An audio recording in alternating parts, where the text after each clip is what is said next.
Welcome to Suman TV. నేను రమేష్. 6 అత్తలు, 14 మంది కోడళ్ళు, 20 మంది పిల్లలు.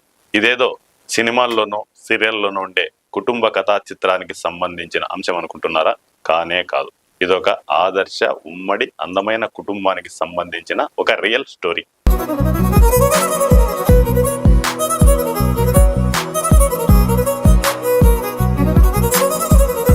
అత్త కోడళ్ళ మధ్య రియల్ లైఫ్ లో అనేక ఒడిదుడుకులుంటాయి.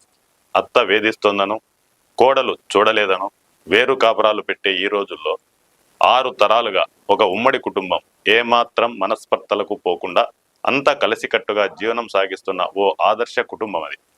6 మంది అత్తలు, 14 మంది కోడళ్ళు, 20 మంది పిల్లలే కాదు, ఏకంగా చిన్న పెద్ద అందరూ కలిపితే ఆ ఇంటిలో 83 మంది ఉన్నారు. అంతా కలిసే ఉంటున్నారు.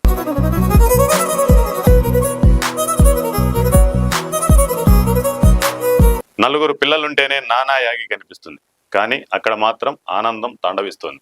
ఇది అనంతపురం జిల్లా కళ్యాణదుర్గం మండలం కొర్లపల్లి గ్రామంలోని ఓ ఆదర్శ ఉమ్మడి కుటుంబం అందరినీ ఆశ్చర్యానికి గురి చేస్తోంది. దాదాపు 6 తరాలుగా ఆ కుటుంబం కలిసికట్టుగా ఉమ్మడిగా ఉంటోందంటే నేటి పరిస్థితుల్లో ఒక విశేషమనే చెప్పాలి. ఇంతమంది సభ్యులున్న ఆ కుటుంబంలో అందరూ ఆ ఇంటి పెద్దల మాట ఏమాత్రం జవదాటరు. కొర్లపల్లికి చెందిన హనుమంతరాయుడు, ముత్యాలప్పలు ఆ కుటుంబానికి పెద్దలు. వీరికి వ్యవసాయమే జీవనాధారం. అంతమంది ఉన్నా ఎప్పుడూ భేదాభిప్రాయాలు లేకుండా జీవనం సాగిస్తున్నారు. చిన్న చిన్న మనస్పర్ధలు వచ్చినా అవి ఆ కాసేపేనట. ఎప్పటికప్పుడు రియలైజ్ అవుతూ ఏమాత్రం కుటుంబం చెక్కు చెదరకుండా ముందుకు సాగిపోతున్నారు. నా పేరు ముత్యాలప్ప.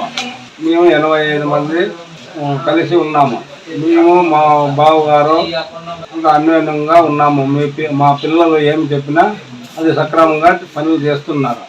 మా ఆడవాళ్ళు కానీ పిల్లలు కానీ ఎలాంటి గొడవలు లేవు. ఒకవేళ చిన్న చిన్న గొడవలు వచ్చినా అవి సాయంత్రం తొలగించుకొని ఉంటారు. వీరికి దాదాపు 120 ఎకరాల భూమి ఉంది. ఆ భూమిలో ఏ పంటలు సాగు చేయాలి, ఎవరెవరు ఏ పనులు చేయాలి తదితర నిర్ణయాలన్నీ ఆ కుటుంబ పెద్దలు హనుమంతరాయప్ప, ముత్యాలప్పలు నిర్ణయిస్తారట.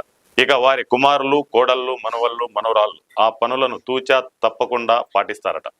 తోట పని చేసే వాళ్ళకి తోట పని, గొర్రెలు కాపులు గొర్రెల పని, ఎనుములు పోయేవాళ్ళు ఎనుములు పని ఒప్పించి ఇంట్లో వంట కానీ ఏమైనా చేయాలంటే వాళ్ళ దగ్గర వాళ్ళ సక్రమంగా చేస్తున్నారు. ఏ రోజు ఏ పనులు చేయాలో ఆ రోజు ఉదయమే ప్రణాళిక సిద్ధం చేసుకుంటారు. అంతేకాదు ఏ పూట ఏమి వండాలో మెనూ కూడా డిసైడ్ చేస్తారు. అందరికీ ఒకే మెను. వంట పనులు చేసేవారు వంట పనులు, పంట పనులు చేసేవారు పంట పనులు. ఇలా వర్క్ డివిజన్ చేసుకొని ముందుకు సాగుతారు. మరుసటి రోజు ఉదయం అప్పగించిన పనులకు సంబంధించిన ప్రోగ్రెస్ వివరిస్తారు.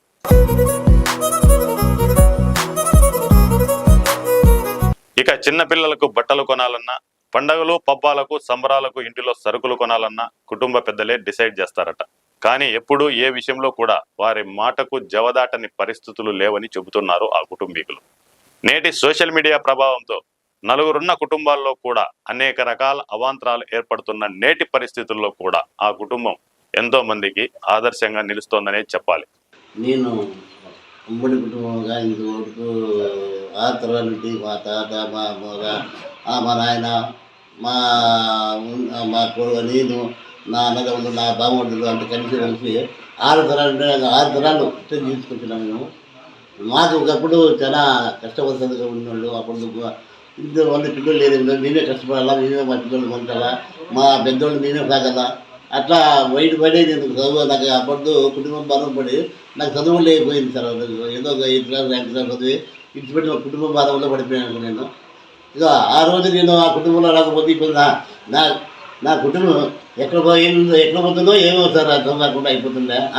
దేవుడు అన్యోన్యంగా మాకు ఈ ఇంతమంది కుటుంబం సాకేదానికి నాకు దేవుడు అనుగ్రహించాడు సార్. ఇంకా మేము కష్టపడి మేము ఎక్కడైతే ఎవరికి ఏమి అటువంటి మా దగ్గరికి వస్తే ఇక మంచిగా చేసుకుంటాం సార్. ఇక ఏ ఊళ్ళన్నా వచ్చినా కూడా ఆదుకుంటాం మేము. ఇక మా నుంచి ఏమైనా సౌకర్యంగా కావాలన్నా మేము సాయం చేస్తాం సార్ మేము.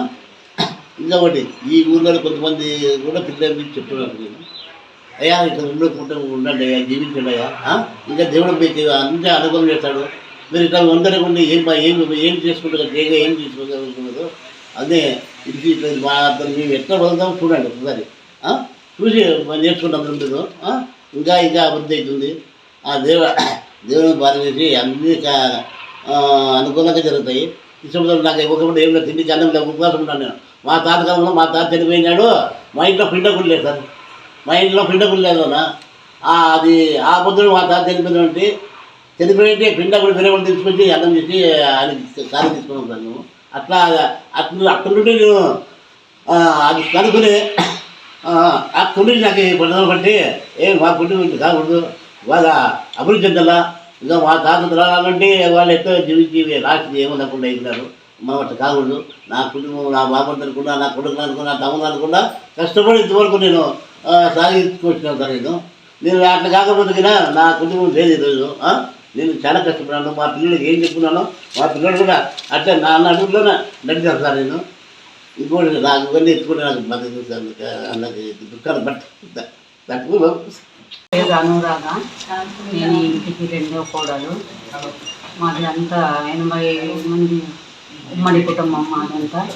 మేము అప్పటి నుంచి అంతా 20 మంది ఆడవాళ్ళు ఇంట్లోనూ అంతా కలిసిమెలిసి వద్దికగానే బాగానే ఉంటున్నాము. ఇంట్లో అంతా కలిసి ఒకే దగ్గరే వంట చేయడము, ఒకే దగ్గరే తినడము, అంతే. ఇంకా వేరే వేరే అని ఏం లేదు. ఇప్పుడు ఏమైనా షుగర్ పేషెంట్ ఉంటే వాళ్ళకి మాత్రం కరణము, ఇట్లా ఏమైనా చపాతి, రోటీ, ఉప్మానో ఇట్లాంటివి చేస్తూ ఉంటాము. వంట మాత్రం అందరికీ ఒకటే ఇదే. అందుకు ఇంట్లో పెద్ద కానీ బాగానే అందరినీ ఒకటిగానే చూసుకుంటున్నారు. నా భార్య, నా పిల్లలని భేదం లేదు. అందరి పిల్లల్ని ఒకే రకంగా చూసుకుంటున్నారు. ఇంతవరకు కానీ అందరినీ నా వాళ్ళే వీళ్ళు అని బాగానే కలుపుగోలుతనంగానే ఉన్నాము ఇంతవరకు. కానీ పిల్లలు పెద్దల నుంచి కానీ పిల్లల వరకు కానీ ఇంతవరకు ఏ భేద అభిప్రాయం లేకోకుండానే చూసుకొని వస్తూ ఉన్నాను. అంత బాగానే కలిసి మెలిసి ఉంటున్నాము మేమంతా. కోడళ్ళు ఎట్లున్నారమ్మా? కోడళ్ళు కానీ పర్వాలేదు సార్, అంతా బాగానే మాట వింటారు. ఏమన్నా కొద్దిగా డిఫరెన్స్ అట్లా వచ్చినప్పుడు అప్పటికప్పుడే మళ్ళీ సర్దేసుకుంటాం. ఎవరైనా ఏమో ఒడిదిడుకలు ఉంటాయి సార్ ప్రతి ఇంట్లోనూ. అయినా అట్లా ఉన్నా కానీ మరి వెనకనే ఒకరికొకరు బాగా అన్యోన్యంగానే కలిసిమెలిసి బాగానే ఉంటున్నాం. ఎవరు ఏమే కానీ గలటిగా చేసుకునే కానీ ఏమీ పోము సార్. అంత ఇంట్లోనే అంత బాగా వద్దికగానే ఉన్నాము.